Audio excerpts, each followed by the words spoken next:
Imagine 1/5 of the global oil trade vanishes overnight. Oil prices double instantly, global supply chains break down, and military radar screens across the Persian Gulf light up with incoming missile vectors. When you turn on mainstream news, they tell you this is just a standard battle between Washington, Tel Aviv, and Tehran.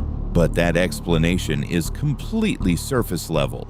If you want to know why this war refuses to end, you have to look past the usual actors. You have to ask who built the actual playground these powers are fighting on, and who benefits when peace breaks down completely. Look at what happens every time someone tries to negotiate. Regional mediators step in, high-level envoys meet in places like Islamabad, and headlines promise a diplomatic breakthrough. But within 48 hours, the talks collapse completely. Why does this keep happening? Because both sides walk into the room with demands that amount to total surrender. Washington and Tel Aviv demand that Iran dismantle its entire nuclear program, surrender its ballistic missiles, and cut ties with its regional allies. Tehran responds by demanding complete sanctions relief, a permanent United States military exit, and financial guarantees. It's a textbook security dilemma.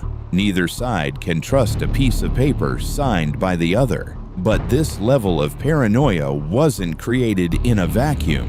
It was built brick by brick over 200 years.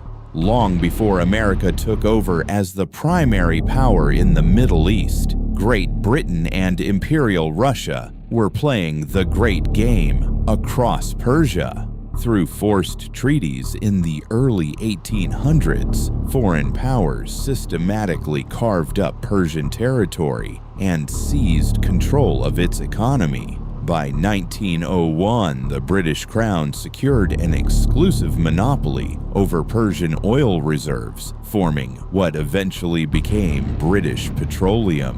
Britain extracted massive wealth while paying the local government pennies on the dollar. That was the first hard lesson for Iranian nationalists. Foreign investment was just colonial control under a different name. The breaking point came in 1951 when Iran's democratically elected Prime Minister, Mohammad Mossadegh, decided to nationalize the country's oil industry. London didn't negotiate. MI6 partnered with the CIA under Operation Ajax to stage a military coup, overthrow Mossadegh, and put the Shah back in absolute power. But the people of Iran didn't like the Shah. To them, he was a puppet of Western powers. Resentment against the Shah increased, and one of his biggest critics was Ruhollah Khomeini, a Shia Islamic cleric. The Shah exiled Khomeini from Iran, but Khomeini kept spreading his message to the Iranian people through cassette tapes. In 1979, the revolution finally overthrew the Shah. It has become more difficult to look at the scope of opposition to the Shah of Iran and still see his monarchy surviving. The Ayatollahs are committed to the ouster of the Shah and nothing less than that. They chant Makba Shah. The new regime under the leadership of Ruhollah Khomeini built its entire national security policy around one primary goal: ensuring a foreign-backed coup could never happen again. Fast forward to today. The United States and Israel operate as tight military partners, but their strategic timelines aren't identical. For Israel, a nuclear-armed Iran is an immediate survival threat that demands preemptive strikes. For Washington, an all-out regional war threatens global markets and economic stability.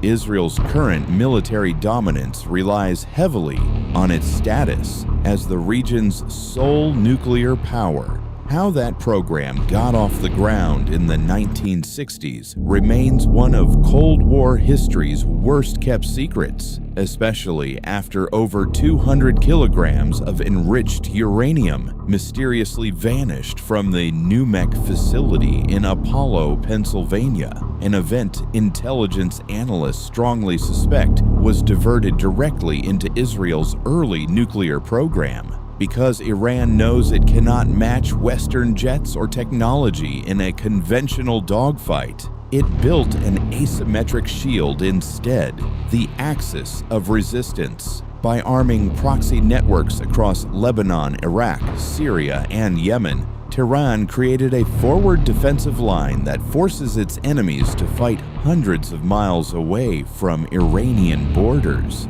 That brings us to the core question.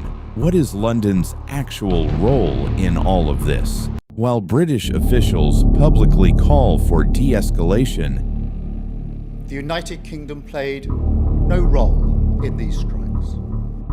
Their military installations provide the vital logistical backbone for Western air power in the region. Take RAF Fairford in Gloucestershire, England. Escalating conflict between the US and Iran, despite a truce signed just last month, now seems to have dragged in the UK. Tehran has threatened to attack a British airbase after claiming for the first time since the renewal of hostilities that a US bomber attacked Iran after flying from RAF Fairford in Gloucestershire. When United States heavy bombers launch strategic strikes in the Middle East, they rely on base networks like Fairford to sustain their missions. Britain stays deeply tied to this architecture because London's financial system depends on maritime trade routes, energy market stability, and the intelligence networks it established during its imperial era. Without British base agreements and intelligence infrastructure, maintaining Western military control over the region becomes far more difficult. So, who is the real godfather of this conflict? It isn't a single person sitting in a hidden office. It is an entrenched war economy. Defense contractors make billions selling interceptors and missiles. Energy traders profit off market volatility, and political leaders on all sides use external threats to maintain control at home. This war persists because stopping it requires dismantling a 200-year-old security framework built by British imperial ambition, maintained by American power, and kept alive by regional paranoia. Until those underlying incentives change, the peace talks will keep failing and the region will remain trapped in the same endless cycle.